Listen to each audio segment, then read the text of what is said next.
আমার কিছু অভিজ্ঞতা নিয়ে আজকে আপনাদের সাথে শেয়ার করতে চলে আসলাম। কিছুদিন আগে শীতের ছুটিতে বাড়িতে গিয়েছিলাম। তো এবার চিন্তা করলাম আমি ট্রেন জার্নি করব। ট্রেন জার্নিটা আমার অতটা পছন্দ না। এর আগেও কয়েকবার আমি ট্রেন জার্নি করেছিলাম, সিলেট গিয়েছিলাম, তারপর এই আশেপাশে নরসিংদী এসব জায়গায় গিয়েছিলাম। তো আমার গ্রামের বাড়ি যেহেতু ফরিদপুর, তো আমি চিন্তা করলাম এবার আমি ট্রেনে ভাঙায় যাব। তো ট্রেনের জন্য ওয়েট করতেছি। তো এই যে অলরেডি ট্রেন চলে আসছে, ট্রেনে বসে পড়লাম। ট্রেনে অলরেডি ছেড়েও দিচ্ছে ট্রেনটা। আমার কাছে খুবই ভালো লাগতেছিল যে এটা আমার ট্রেনে ইচ্ছাকৃত জার্নি, আর বাকিগুলো ছিল অনিচ্ছাকৃত জার্নি।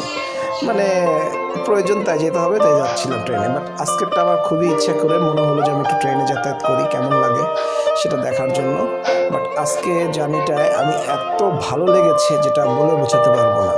আমার কাছে খুবই ভালো লেগেছে যে ট্রেন জার্নি করে। তো এই দেখেন কি সুন্দর ট্রেনে যাচ্ছি, দেখতেও খুব ভালো লাগতেছিল, যেটা আমার কাছে খুবই ভালো লেগেছে। বাসের ভিতর মূলত আমি ট্রেনে জার্নি করতাম না, কারণ আমার বাসে উঠলেই ঘুমাতাম, জার্নিতে ঘুম লাগবেই। তো আমি সেই কাজটাই করছি। এই দেখেন ট্রেন থেকে কি সুন্দর দেখতেছিলাম, বৃষ্টিও দেখতেছিল শীতকালে। বাইরের পরিবেশটা খুব সুন্দর ছিল, হালকা কুয়াশা করতেছে, কুয়াশার ভিতর দিয়ে অস্থির একটা সৌন্দর্য উপভোগ করতেছিলাম, যেটা আমার কাছে খুবই ভালো লাগতেছিল। সুন্দর ট্রেনটা যাচ্ছিল, তো আমি একটু চেষ্টা করলাম সেটার সাথে একটু জন্য ট্রেনটা দিয়ে যাচ্ছি। আমার কাছে খুবই ভালো লেগেছে, এটা আপনাদেরকে না বলেই না, যা কিনা এই যে অসম্ভব সুন্দর লাগতেছিল আমার জার্নিটা। আমি ঠিক করেছি এরপর থেকে কখনো যদি আমি জার্নি করি বা কোথাও যাই, তো ট্রেনটাকে আগে প্রাধান্য দিব। বাট আমার এবার ট্রেনে জার্নি করে এত ভালো লেগেছে যেটা আমি আসলে আপনাদের সাথে মুখে বলে শেয়ার করতে পারতেছি না, এত ভালো লেগেছে আমার কাছে। তো আমি চেষ্টা করতেছি, জানি ট্রেন জার্নিটা অনেক ভালো সবাই বলে, বাট এটার উপভোগ হয়তো আমি করতে পারি নাই।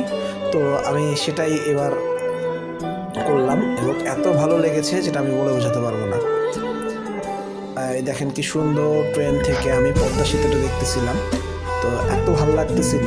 আগে সবসময় বাসে যাওয়ার সময় পদ্মা সেতুটা দেখতাম, এখন দেখতেছি ট্রেনে উঠে এত ভালো লাগতেছে যা বলা যায় না।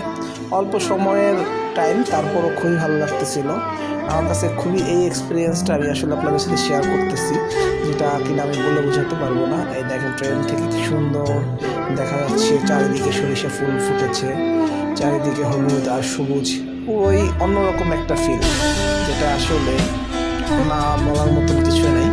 এত সৌন্দর্য লাগতেছে আসলে, ট্রেন থেকে সৌন্দর্যটা এত সুন্দরভাবে উপভোগ করতেছিলাম যা কিনা বলে বোঝাতে পারবো না। আর এই ট্রেন লাইনটাও নতুন হয়েছে আমাদের এখানে। এর আগে ট্রেনে যাতায়াত করা যেত না, পদ্মা সেতু হওয়ার পরে ট্রেনটা হয়েছে, দেন ট্রেনের যাতায়াত করা হচ্ছে। আমার কাছে খুবই ভালো লেগেছিল, আমি ট্রেনে বসে প্রতিটা মুহূর্ত উপভোগ করতেছিলাম, খুবই এনজয় করতেছিলাম, যা কিনা বলের মতন না। যাক, একটা জিনিস বারবার আমার কাছে মনে হচ্ছিল যে এই ট্রেন জার্নিটা আমি সবসময় পছন্দ করতাম, আর এখন এইবার ট্রেন জার্নি করে আমার কাছে মনে হয়ে গেল যে এর চাইতে মজার জার্নি মনে আর কোথাও নাই। জার্নি করার জন্য অল দ্য বেস্ট ট্রেনের উপরে কোনো জার্নি হয় না। তো এই তো আমার সময় অলরেডি চলে আসছে। দেখেন ট্রেন থেকে নামার পথে এই যে দেখতেছি সূর্যটা কি সুন্দর করে ডুবে যাচ্ছে, যা দেখে সবারই ভালো লাগবে। অবশ্যই নেক্সট ভিডিও আপনাদের সাথে শেয়ার করবো। আল্লাহ হাফেজ।